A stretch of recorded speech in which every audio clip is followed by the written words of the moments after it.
परम पिता परमात्मा पूर्ण ब्रह्म सारी सृष्टि के रचनहार कबीर देव कबीर परमेश्वर जी की असीम रजा से आप सभी पुण्यात्माएं सत्संग श्रवण करने के लिए उपस्थित हो पाए।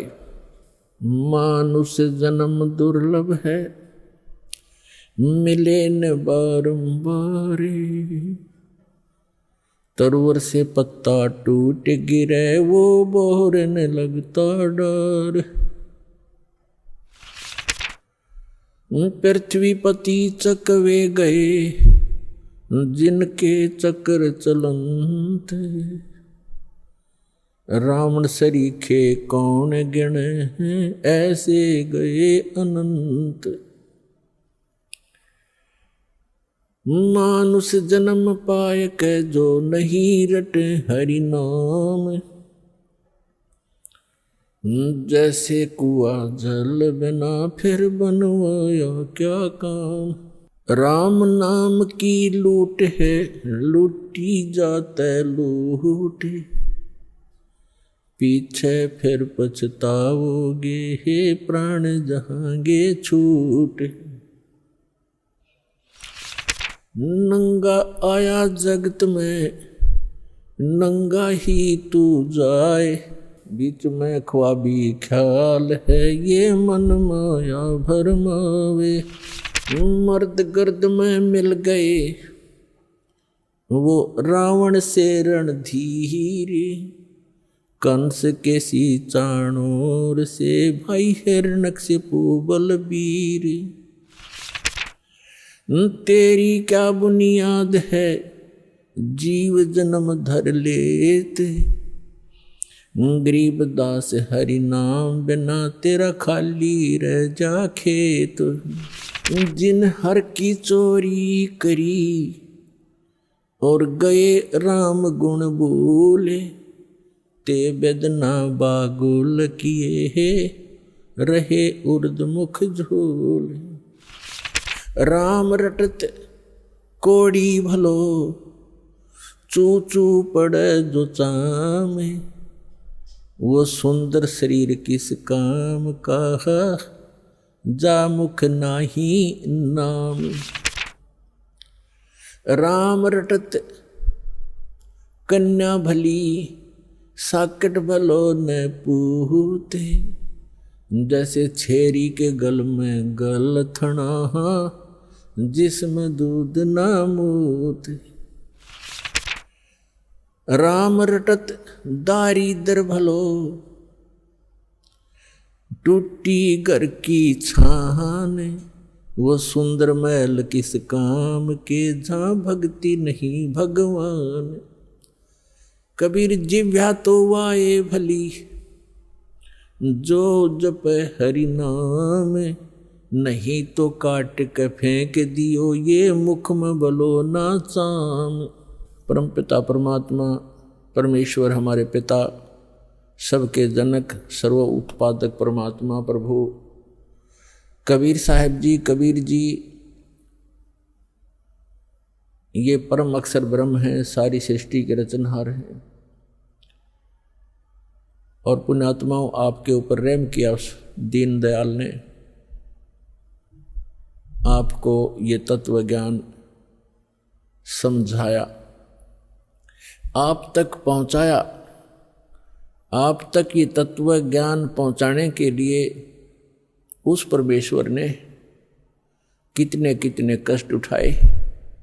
आप तक पहुंचने के लिए उस परमात्मा ने भिन्न भिन्न भेष बनाए।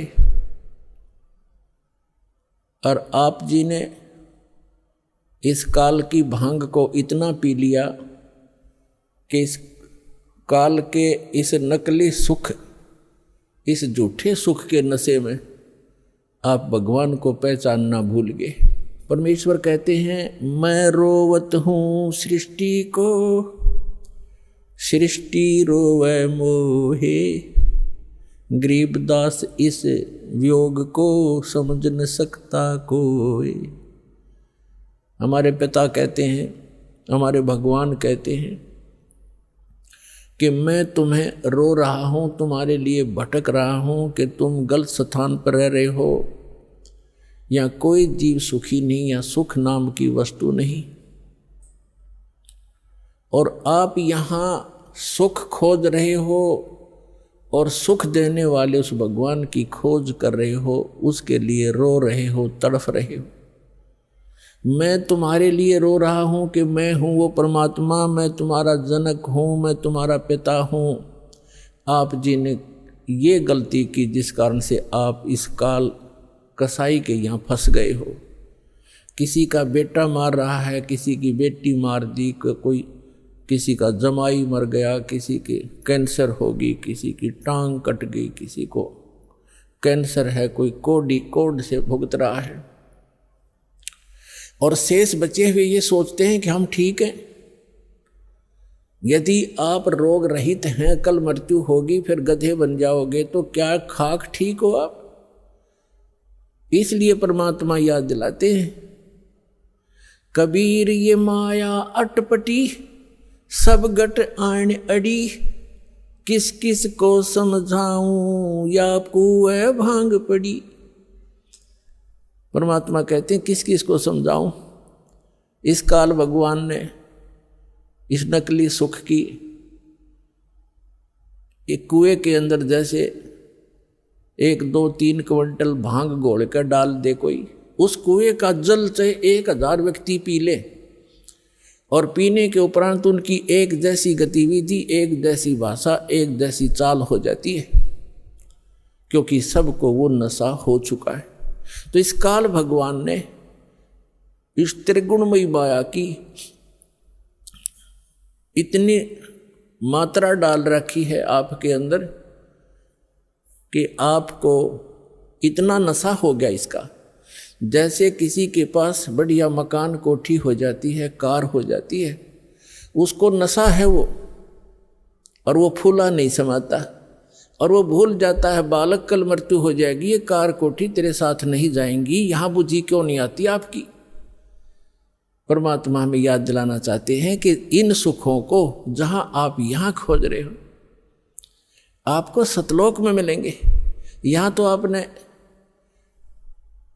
जो कार भी व्यवस्था कर ली, 36 पंगे पाक है, फिर उसमें कोई इंजन में गड़बड़ है, कोई पेट्रोल डलवाना, जेब देखनी पड़े। सतलोक में चलो, आपको विमान मिलेंगे, विमान मिलेंगे, और आपकी मन से जहाँ चाहोगे 1 सेकंड में उड़कर आप पूरा परिवार बैठकर कहीं घूम सकते हो। कोई पैसा नहीं लगेगा, आपको सब वस्तु मुफ्त मिलेंगी, सब सुख होगा, आपकी कभी मृत्यु नहीं होगी। आपका ऐसा ही परिवार वहाँ सतलोक के अंदर होगा। अभी तक ये मूर्ख बनाया करते थे नकली संत कि वहाँ प्रकाश ही प्रकाश है, चेतन ही चेतन है, आत्मा उसमें जाकर ऐसे मिल जाती है जैसे बूंद समंदर में। फिर खा कर क्या करेंगे वहाँ जा करके? इससे यहीं दुख सुख यहीं ठीक है। तो उनको अकल थी नहीं, ज्ञान था नहीं, उनका सवन भाव नहीं था, क्योंकि उनकी साधना गलत थी, उनका ज्ञान गलत था। वो काल प्रेरित थे, काल के भेजे आए हुए हैं। तो परमात्मा हमें याद दिलाते हैं कि इस झूठे सुख को सुख कहे ये मान रहा मनमोद, ये सकल चबीना काल का, कुछ मुख में कुछ गोद। अपना आत्मा आप देख रहे हो, कहीं पर भूकंप आ जाता है, हजारों लाखों की संख्या में मानव मर जाते हैं, अन्य प्राणियों की तो गिनती ही नहीं। कहीं पर फ्लड आ जाती है, गांव के गांव बह जाते हैं, हजारों की संख्या में व्यक्ति मारे जाते हैं, और वो उन मकानों को, उन वहाँ के संसारिक सुखों को जोड़ने में सारा जीवन लगाते हैं। उनका दृष्टिकोण सिर्फ उन्हीं पर केंद्रित रहता है कि कोठी बना लूँ, कार बना लूँ, 1 प्लाट और ले लूँ, 2 कोठी और बना दूँ, एक बैंक बैलेंस बना दूँ, एक फैक्ट्री लगा लूँ। उद्देश्य मनी मेक ही रहता है। परमात्मा कहते हैं तो बच्चों वाले खेल खेल रहे तुम, आप जी को ज्ञान नहीं है, इसलिए यहाँ डले ढोरे हो। 1 सेकंड का पता नहीं क्या बिजली गिर जा, और फिर आप यहीं स्थिर होना चाहते हो ऐसे गंदे लोक में। तो तत्व ज्ञान का अभाव है। जब आपको तत्व ज्ञान होगा, आपके मन की व्यवस्था ही अलग हो जाएगी। जब आपको तत्व ज्ञान होगा, आपके मन की स्थिति बदल जाएगी। आपका उद्देश्य बदल जाएगा।